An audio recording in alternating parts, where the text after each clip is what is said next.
Hey Auto Recyclers fam, we're back today. I kind of wanted to take a little break from posting crushing videos.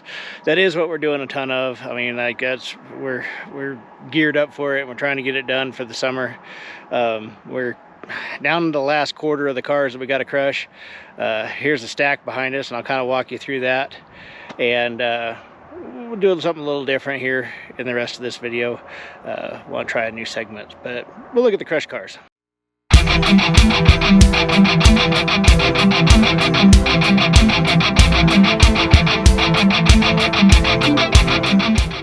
So,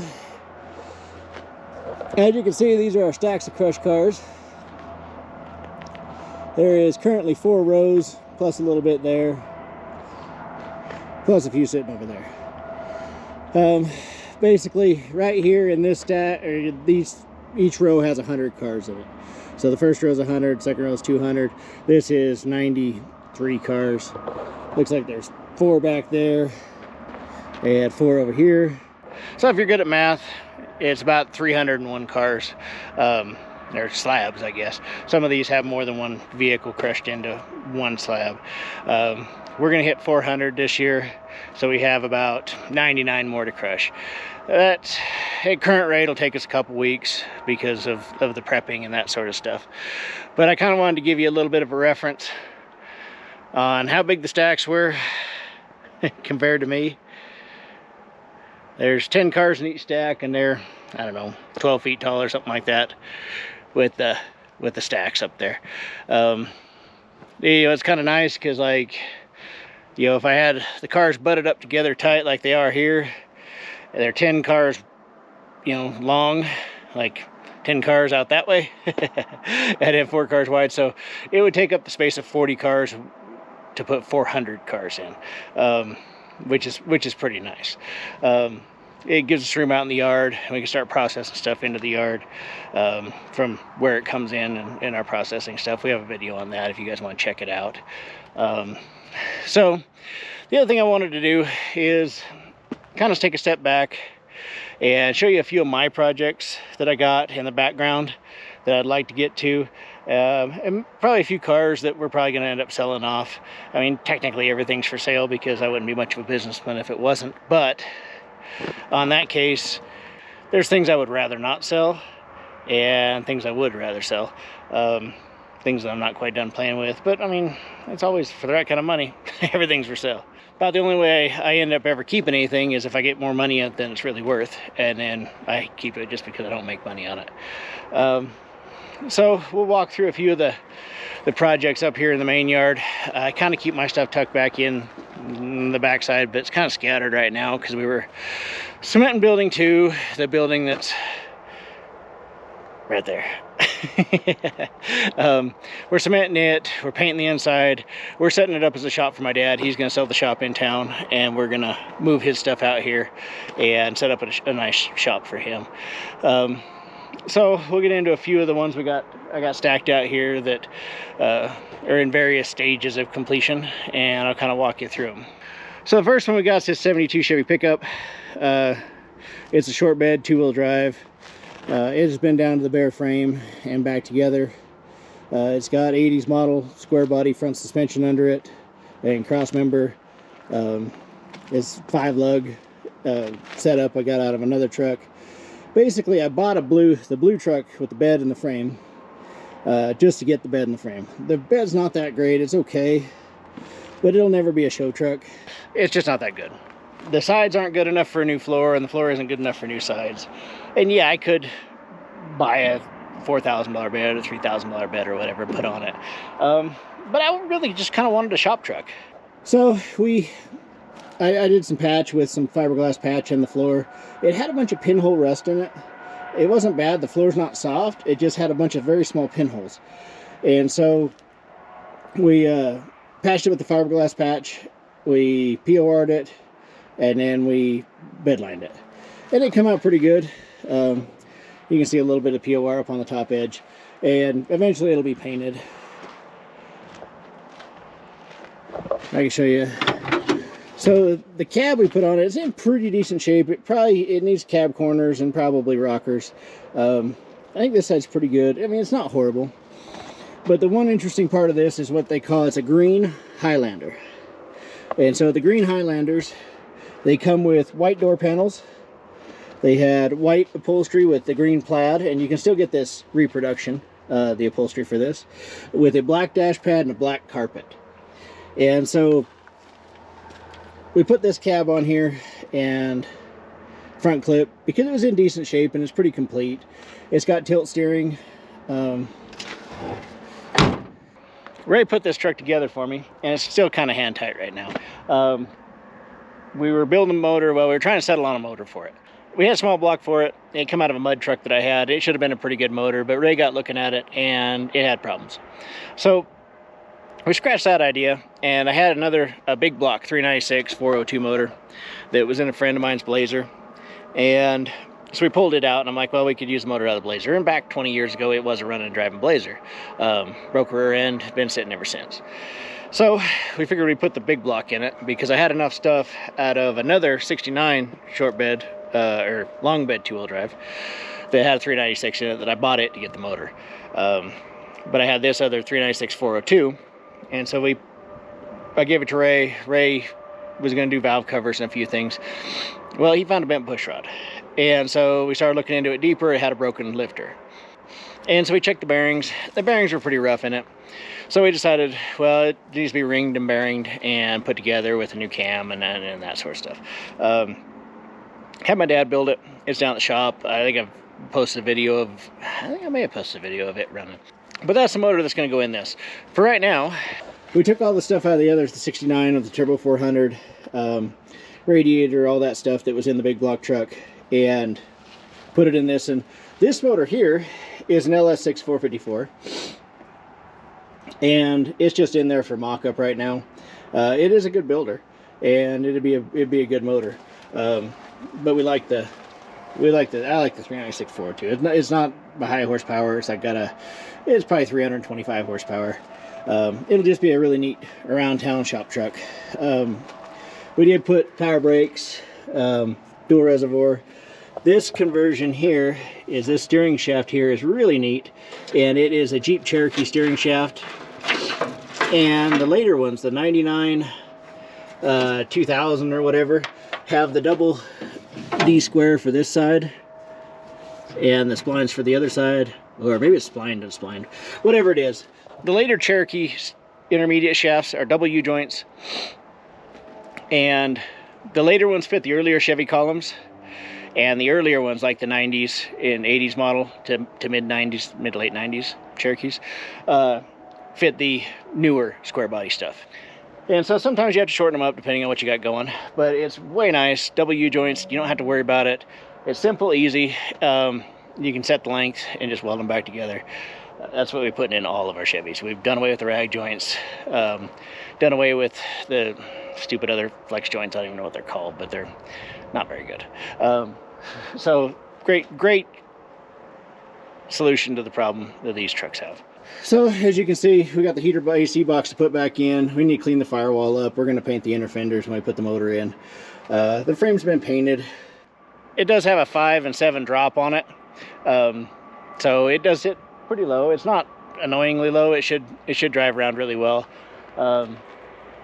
It should just be a good truck. And honestly, I think what we're going to do is we're going to put it in hot rod flats in the olive green and white, just like the stock, put the rest of the chrome back on it, and drive it like it is, with the rusty rockers and the rusty cab corners and that sort of stuff, just to make it look presentable. Clean up the interior, that sort of stuff. It's going to have FI Tech fuel injection on it, and we have everything to do it. We just need the time to bring it in and do it. So it's another one that's kind of in the wings or in the works that to get working on. The other one that's hanging out back here is the 63 Suburban. And as you can see, this thing's a ton of fun, and it's kind of a monster. And this is the first one that Ray built for me. And basically, he was waiting on parts for projects, had a few things going, and decided, yeah, he'd come out, and I'm like, you want to build something? And Ray only works on stuff he wants to work on, which is awesome. And it has to interest him. It has to go the direction he wants. And me and him work really well together. And so, you know, our thought processes work and line up really good. And so I said, well, I've always wanted one of these 63, these early Suburbans, but I've wanted one to be big, like cartoonishly big, kind of. And so this one started out life as a half-ton two-wheel drive. It's out of a 72 Chevy long bed four-wheel drive, half-ton. The axles in the front is a big hub Dana 44. And yeah, I could have put a 60 in it, but what's the point? It's not going to be a serious off-roader. And so, Dana 44 big hub is one, nostalgia and period correct. And two, you don't see them anymore. So, it's kind of fun. We kind of wanted to build, a period correct, probably 70s model, off-road truck, or kind of a off-roader, I guess would be the best way of putting it. We tried to keep really close with that theme, but we wanted to have good modern type, changes to it, safety, drivability, that sort of deal. We left it, kind of old and ratty and dented up, because one, parts are hard to come by for it. Patch panels are, body parts that are in good shape are, and I didn't want to have patchwork of either colors or primer or any of that stuff. And so it's going to stay kind of ratty until we're ready to hit it with body work. We're gathering up parts and pieces and bits and parts for it until that point. And so it does run and drive right now. It is kind of finished for right now. We did go from clamshell back doors to barn door back doors. Everything fits in there pretty good. It does have like a 90s model 1-ton 14 bolt underneath it with the disc brake conversion from DIY 4x. They had a really good disc brake conversion. The brackets and setup, they were braced, and they were actually, in my opinion, tougher than everybody else's, but they don't sell them anymore. So, everybody else, I've never had a problem with any of the other ones, but they were extra reinforced with a couple extra brackets. The inside, we have 90s model GM bucket seats in it with a console, and a 90s model back seat out of a Tahoe or whatever. It does have tilt steering. The column shifter does work. Everything's set up. That's where the 205 comes through the floor. It does have some floor mounted air conditioning, but they kind of all did. It's not horrible compared to most of them, but it does have some rust and some rust that other people have patched in the past, but it kind of adds to the mystique of it. It does have rough country stainless braided lines. It's got rough country shocks on it, rough country front springs. It's a conglomeration of lifts, and I called the dudes up at Rough Country, and I can't say enough about them. Amazing guys. I called Tough Country because originally we had a 4-inch Tough Country lift on it, and it wasn't big enough. And the problem is we're running a hodgepodge of a whole bunch of different stuff in this truck.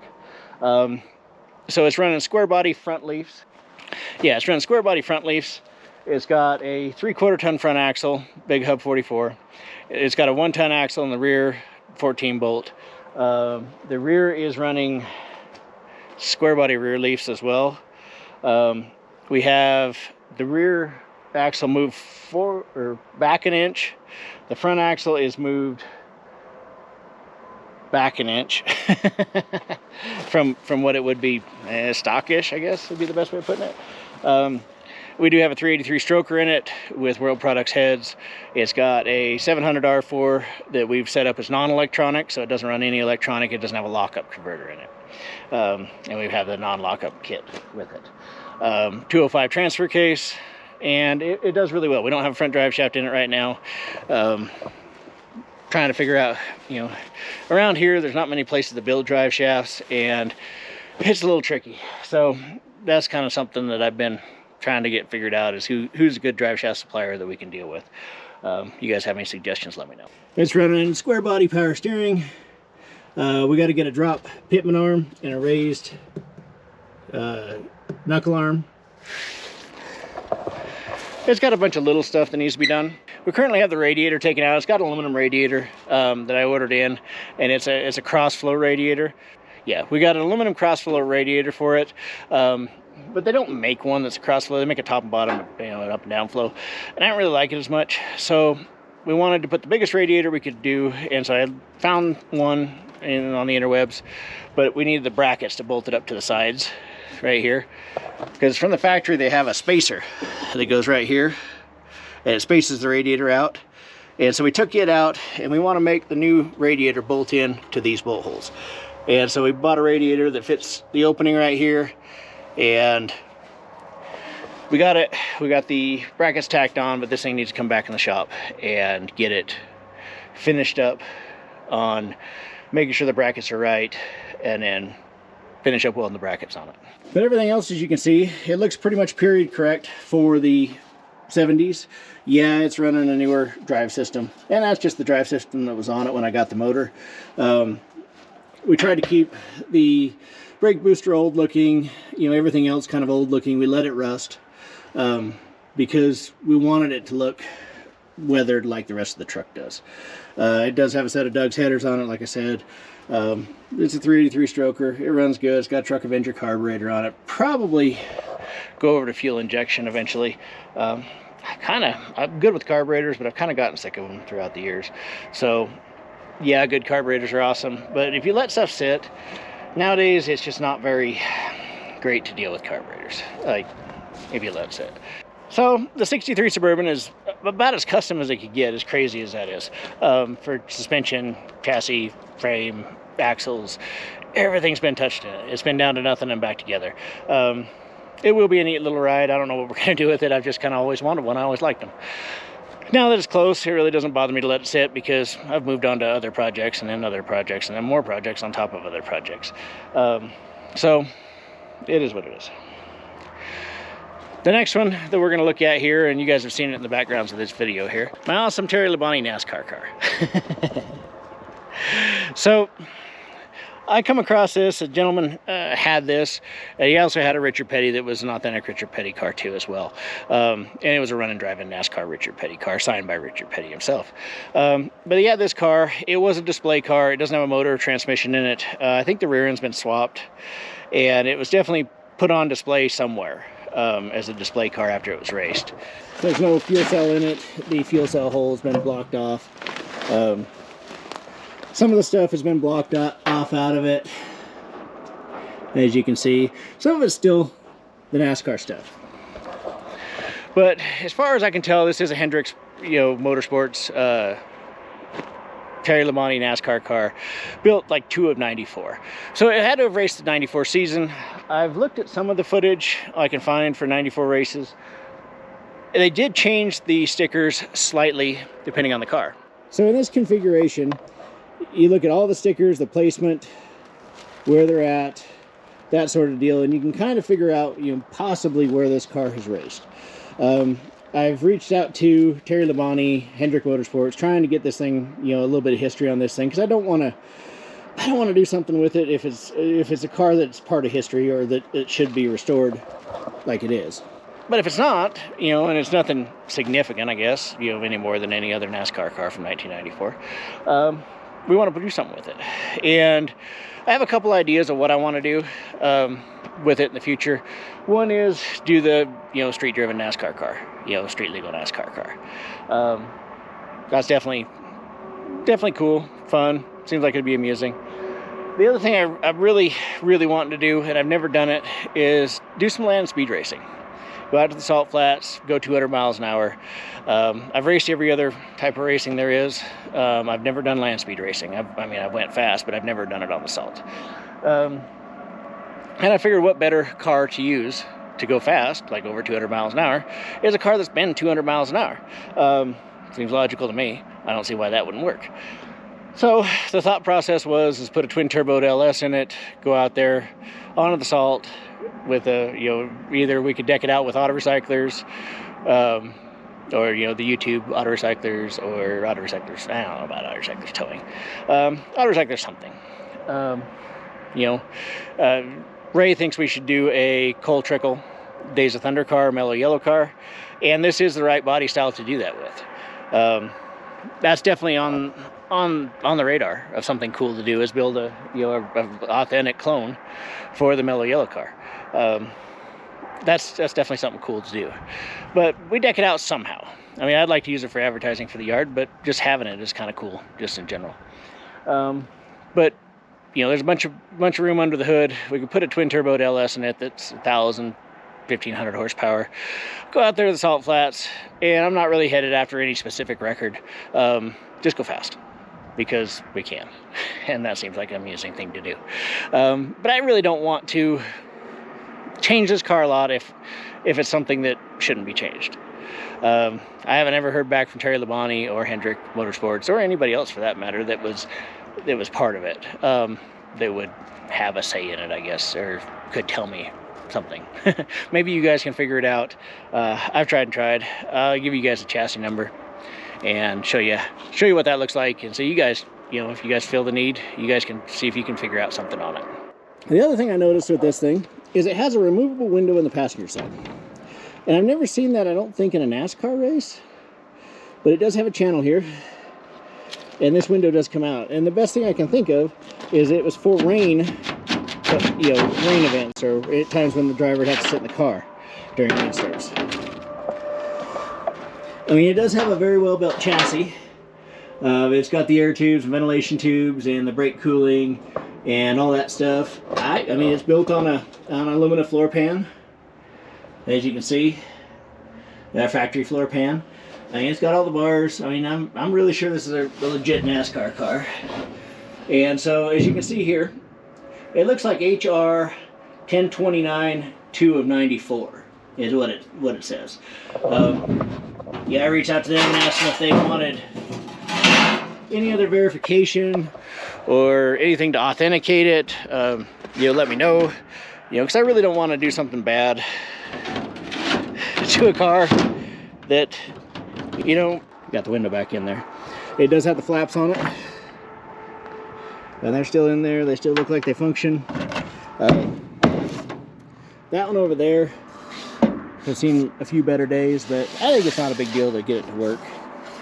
You know, the vents are in it. They're taped up right here. But the car cover I got with the car also is a Rusty Wallace. I do believe it's authentic.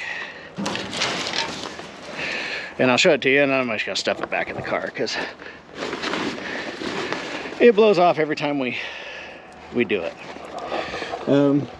It looks like it was built by Alpha Canvas and Awning out of Charlotte, North Carolina. It's got a phone number on it.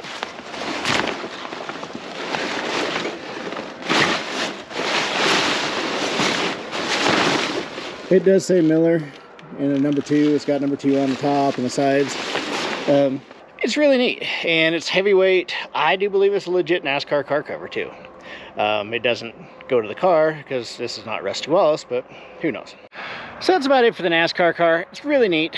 I'd like to get it authenticated before I do anything with it to make sure, see what the value is, just to make sure I'm not doing something dumb with something that could be cool. You know, or if somebody wants to restore it, display it, whatever. You know, I'm not 100% in love with it. Like, I don't have to absolutely do something with it. You know, it's one of the things where, you know, if there's a better home for it than I am, then I'm good with it going somewhere else. I'd like to do some land speed racing with it, but I'd rather see it preserved if it needs to be preserved. So, I don't know, maybe you guys can figure something out about it. Then we can move on to the Sandrail. That's another one of my toys, and we haven't had it running for a while. It's got a 2276 motor in it. It's 9.5 to 1 compression with a 110 cam. It does move around pretty good. This was my basic Sandrail, I guess. I had long travel ones, I had sand sprites, I had mid-engine ones, I had tons of different Sandrails. I don't even know how many I've had. And I kind of got over that kick. And it's fun to scare people in, it's fun to do wheelies in. But I gave up on the sand dunes. And so I don't use that anymore, hardly. Every now and then the employees will convince me to fire it up, and we get it fired up and get everything working, and then we go out and jump it and do a few things and then park it. But it is pretty well built. I broke the thing I don't know how many times, taking it out throughout the years. We have bent spindles, we've bent steering, we've bent, you pretty much name it, we've bent it on this one. It was never a heavy duty Sandrail, and I'm not easy on them. And so this thing's been wrecked, it's been bent, it's been, you know, but it's still a really nice looking Sandrail, and it runs and drives really well. It's sad seeing it sit outside because we're, like I said, working on the building where it usually sits. But, it is what it is. But when we get bored, maybe we'll do something with it. We got a tractor, that's my dad's. The two-door Tahoe over there is another one that's a project. It runs and drives. It runs and drives beautifully. Back when me and Megan first got together, we had a black two-door Tahoe in '99 with barn doors. And it was really neat. We really liked it. As our family grew and that sort of stuff, we wanted something newer, and it was still pretty new at the time. But we traded it off and bought another one. And throughout the years, we've had a handful of two-door Tahoes and never found one we liked as much as the first one, which is, I guess, kind of the way life goes. But this one is a good start, and it's close to something we can do something with. Barn door Tahoes are not easy to come by. This is clean. It runs and drives well, but it's purple, and I don't do purple. Megan doesn't particularly do purple, and it is four-wheel drive. What we're gonna do is with this one is we're gonna get it painted black, completely black. No emblems, no badges, no moldings, none of that stuff. Lower it down, leave it four-wheel drive, and use it to cruise around. Probably put an LS in it. That's kind of down the line. I mean, it'll fire up and run and drive right now, but we have no need for it. So other than wanting one, might as well. All right, guys, when I started this video out, I was going to, do my project cars along with some cars that we have in the lot that I'm selling off and that are actually really for sale. I mean, everything's for sale, but some things I don't mind selling more than others. But when I got to editing the video and trying to get it to fit in there, I try and keep my videos around 20 minutes or so. And this was running long after all three of my personal project cars. And so I decided to cut the video short and do a second video with just the ones we're selling, and we'll kind of keep them a little bit separate.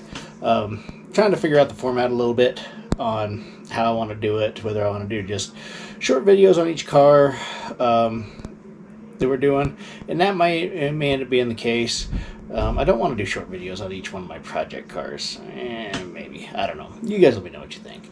But I think what we're going to do is break it into my project cars in this video, and then we're going to release a second video probably this week here on the vehicles that are up for sale.